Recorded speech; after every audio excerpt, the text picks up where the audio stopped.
24 times में आज देखें कोरोना की इस महामारी के बीच आज दुनिया का क्या हाल है। कई देशों में तबाही मचाने के बाद भी कोरोना का खतरा भी खत्म नहीं हुआ है। वैक्सीन का इंतजार कर रही दुनिया, अब उनके सामने है कुछ नई चुनौतियां। स्वागत है आपका द 24 टाइम्स में। मैं हूं खुशी गुप्ता और कोरोना के इस काल में कैसे निपट रहे हैं दुनिया के देश कोरोना के थर्ड वेव से। तो आइए शुरुआत करते हैं आज के मुख्य समाचार के तहत। भारत में कोरोना संक्रमण के नए मामलों में गिरावट के बाद फिर दिखा उछाल। 24 घंटों में आए 47,905 केसेस और रिकवरी रेट हुआ करीब 92.89%। पत्रकारों के लिए दुनिया के सबसे खतरनाक देशों में एक पाकिस्तान, 20 सालों में 140 से ज्यादा की हत्या। पाकिस्तान पत्रकारों के लिए दुनिया के सबसे खतरनाक देशों में एक है। साल 2000 के बाद से यहाँ 140 से ज्यादा पत्रकारों की हत्या हुई है। सऊदी अरब के इस फैसले से 26 लाख भारतीयों को होगा फायदा। सऊदी अरब में विदेशी कामगारों के लिए काम करना अब और आसान हो जाएगा। सऊदी अरब के मानव संसाधन और सामाजिक विकास मंत्रालय ने बुधवार को विदेशी कामगारों को लेकर श्रम कानून में अहम सुधारों को लागू करने का फैसला किया है। सऊदी अरब के क्राउन प्रिंस मोहम्मद बिन सलमान के विजन 2030 और नेशनल कॉन्फ्रेंस प्रोग्राम के तहत ये फैसला लिया गया है कि विदेशी कामगारों को कई नए अधिकार मिलेंगे। बिहार की जीत पर नीतीश कुमार, जनता जनार्दन का नमन। पीएम नरेंद्र मोदी को सहयोग के लिए धन्यवाद।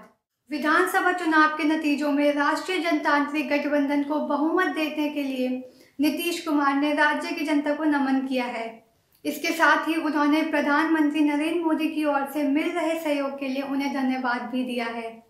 सीएम नीतीश ने ट्वीट किया, जनता मालिक है। उन्होंने एनडीए को जो बहुमत प्रदान किया उसके लिए जनता जनार्दन को नमन है।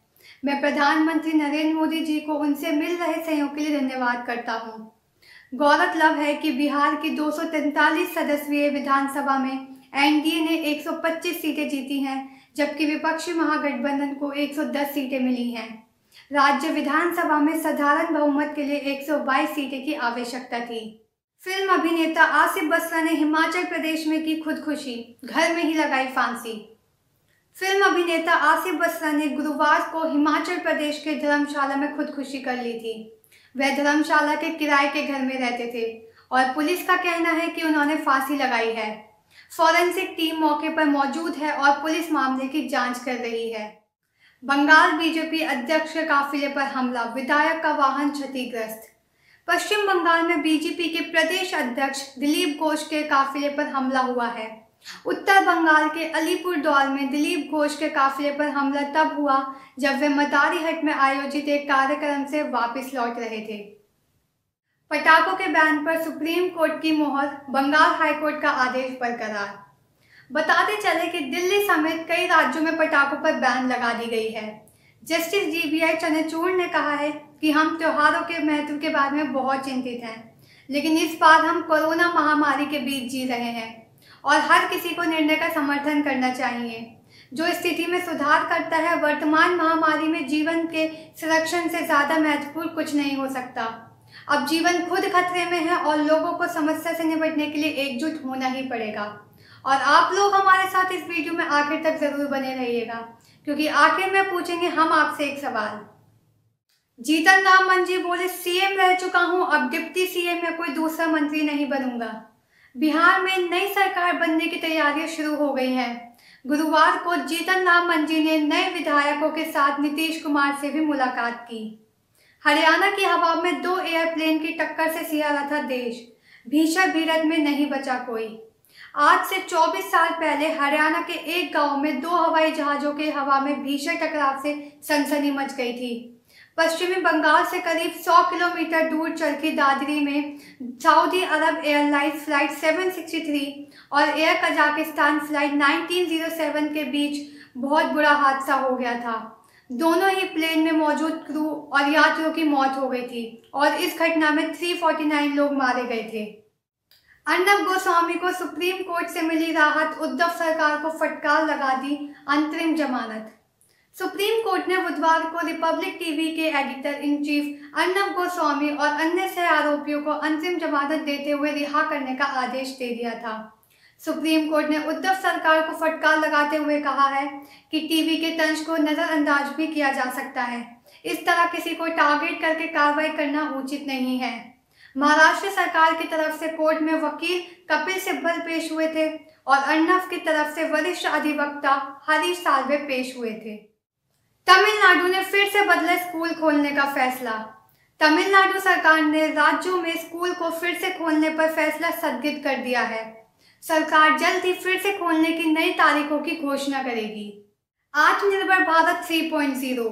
वित्त मंत्री ने कोरोना के बीच नई रोजगार पैदा करने के लिए लॉन्च की आत्मनिर्भर भारत रोजगार योजना।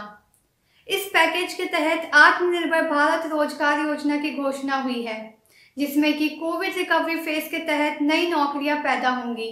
संगठित क्षेत्र में IPAFO में रजिस्टर्ड कंपनियों में 15,000 से कम सैलरी पर भी रखे जाने वाले नए कर्मचारियों का इसका लाभ होगा।